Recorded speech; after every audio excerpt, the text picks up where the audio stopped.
Hey guys, my Fox1225 here, and today we're going to be talking about Zombie Playground, which is a new co-op action RPG that's being made by Massive Black. So, Massive Black is like a really small development team, like 5 or 6 people, and they use Kickstarter to fund the game, which I think is a really great way to fund video games. I'm just in love with Kickstarter, and I think it's just really the best way to fund a video game without using publishers. So they had a goal of like $100,000, and they reached it by a lot. They got 167% funded, which means they actually got more than they wanted, which is awesome. So the premise of the game is basically the zombie apocalypse seen by kids in their imaginations.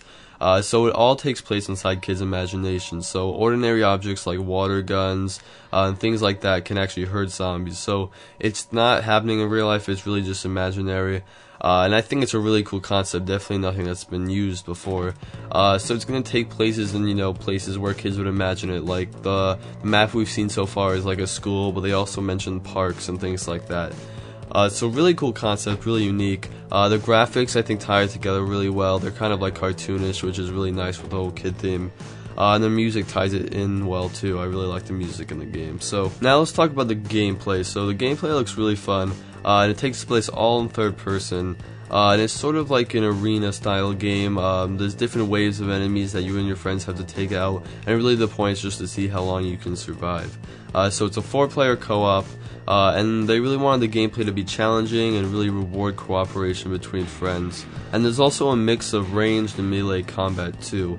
And everyone has a different character and everyone can play as different classes, which brings me into character customization, which is probably the biggest part of the game. But like I said, you can pick different classes. We haven't gotten a confirmed list of all our classes yet. When we do, I'll try to get you guys that information, but we don't have that yet. But we're looking at a bunch of different classes, which is really cool. And obviously different classes have different abilities and different things they're good at. And some of them look really unique. We have like a bookworm, which I think probably uses like technology, but we also have like the bully, which is like a tank. So some really cool classes. Other than just picking your class, you'll also be able to customize the way your character looks. You'll get like clothing through drops and things like that.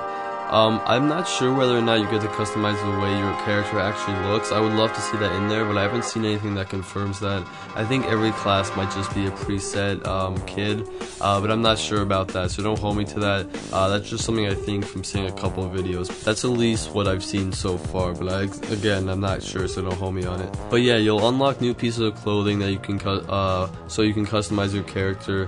One thing the devs wanted to add is like a treehouse, so it's sort of like your base, kind of like where you can change your outfit, test out weapons and things like that.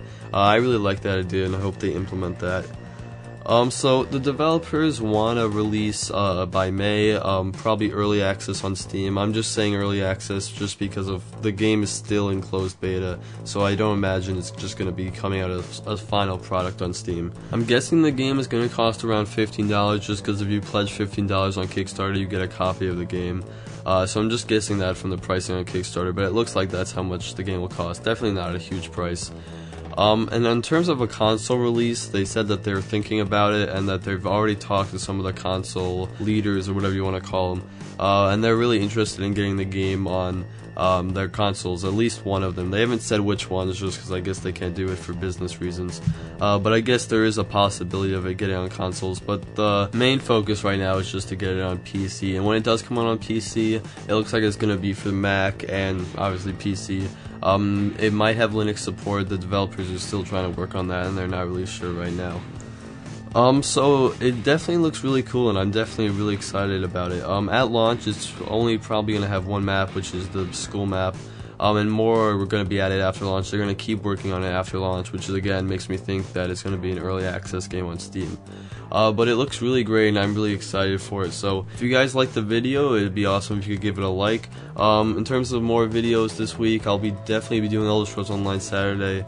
And also I'm looking to do a video on the test renewal project, which is really awesome, and that's when they go in and make the graphics more like Skyrim for old games like Morrowind in the Elder Scrolls series. So a video on that and Elder Scrolls Online Saturday this weekend. So make sure you guys tune into that, and thanks for watching, and I'll see you in the next one.